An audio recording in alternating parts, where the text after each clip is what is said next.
மற்றொரு வீடியோ வாயிலாக சந்திப்பதை பெரும் மகிழ்ச்சி அடைகின்றேன். இப்போ பார்த்தீங்க அப்படின்னு சொன்னால் நாட்டில் பல்வேறு சம்பவங்கள் புதுசாக உருவாகி இருக்குது. பொருட்களோட விலை வேகமாக அதிகரிக்கிற இந்த நேரத்தில் பல்வேறு பிரச்சனைகளும் தானாகவே வந்து கொண்டு இருக்குது. அதில் ஒன்றுதான் திருட்டு. மக்களாக இந்த திருட்டு கும்பல்கள் சேர்ந்து பயணிக்கின்றாங்க. ஆமாங்க, இது சிசிடிவி காட்சிகள் ஊடாக 2-3 இடங்களில் இது கண்டறியப்பட்டிருக்குது. இது ஒரு புதிய ஸ்டைலில் இந்த திருட்டு கும்பல் ஒன்று இயங்கி வருகிறது. திருட்டு கும்பல் அப்படின்னு சொல்றீங்களே, இவங்களை நாங்கள் எப்படி கண்டுபிடிக்கிறது அப்படின்னு சொல்லி நீங்கள் கேட்கலாம். இந்த திருட்டு கும்பலில் 3 பேர் இருக்கிறாங்க. 3 பேருமே பெண்கள். அதில் ஒருவர் கையில் ஒரு கைக்குழந்தையோடு இருக்கிறார். இப்போ குறிப்பாக 4 மாதம் 5 மாதம் மதிக்கத்தக்க ஒரு கைக்குழந்தையோட இந்த 3 பேரில் ஒரு பெண் கைக்குழந்தை வச்சிருக்கிறாங்க. இந்த 3 பேரும் குறிப்பிட்ட ஒரு நபரை இலக்கு வைக்கிறாங்க. அவர்கிட்ட ஏதாச்சும் ஒரு பணமோ தங்க நகையோ இருக்குது அப்படின்னு சொன்னால் அவரை இலக்கு வைத்து அவரை பின்தொடர்றாங்க. அவரை பின்தொடர்ந்து பேருந்தில் அந்த நபர் ஏறும்போது இவங்களுமே சேர்ந்து ஏறுறாங்க. பேருந்தில் பார்த்தீங்க அப்படின்னு சொன்னால் சீட் இருக்கும், இருக்கைகள் இருக்கும். அதில் 3 பேர் இருக்கிற மாதிரி இருக்கும், இல்லைன்னு சொன்னால் 2 பேர் இருக்கிற மாதிரி இருக்கும். இப்படி சீட் இருக்கும். இந்த 3 பேரில் 2 பேர் குறிப்பிட்ட அந்த இலக்கு வைக்கப்பட்ட பெண்ணுக்கு 2 சைட்லையும் இருந்து கொள்வாங்க. அப்படின்னு சொன்னால் ஒரு சைட்டில் ஒரு பெண், நடுவில் அந்த யார்கிட்ட கொள்ளடிக்க போகிறாங்களோ அந்த பெண் இருப்பாங்க. அதுக்கு அடுத்ததாக பார்த்தீங்க அப்படின்னு சொன்னால் 2வது பெண் இருப்பாங்க. இப்படியே பேருந்து பயணித்து கொண்டு இருக்கும்போது அந்த நபர் இறங்குறதுக்கு முற்படும் போது இதில் ஒரு பெண் என்ன செய்வாங்கன்னு சொன்னால் மயக்கம் அடைந்தது மாதிரி நடிப்பாங்க. இது ஒரு ட்ராமா. மயக்கம் அடைந்தது போல நடித்து அப்படியே மயங்கி கீழே விழுவாங்க.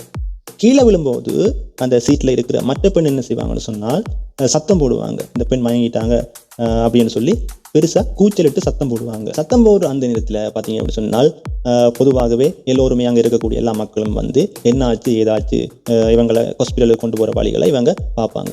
3வது பெண் என்ன செய்வாங்கன்னு சொன்னால் எல்லோருடைய கவனமும் அந்த மயங்கி விழுந்த பெண்ணை எப்படியாவது காப்பாற்றுறதுல இருக்கும்போது, கவனம் அங்கே இருக்கும்போது இந்த நேரத்தில் அந்த 3வது பெண் என்ன செய்வாங்கன்னு சொன்னால் அந்த இலக்கு வைக்கப்பட்ட பெண்ணிட்ட இருக்கக்கூடிய தங்க நகையோ பணத்தையோ அந்த 3வது நபர் திருடி கொள்வாங்க. திருடி கொண்டதுமே இவங்களுக்குன்னு சொல்லி தனியாக ஒரு ஆட்டோ ஒன்று 3 வீல் ஒன்று இந்த பஸ்ஸை பின்தொடர்ந்து வந்து கொண்டு இருக்கும். பஸ் எங்கே நிற்குதோ அந்த இடத்துல அந்த ஆட்டோ ரெடியாக நிற்கும்.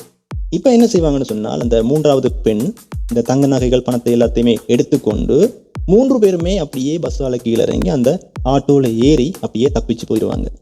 இதுதான் இவங்களுடைய அந்த புது விதமான அந்த திருட்டு பாணி. இவ்வாறு பல இடங்களில் திருடிக்கிறாங்க அப்படின்னு சொல்லி சிசிடிவி காட்சிகள் ஊடாக கண்டறியப்பட்டிருக்குது.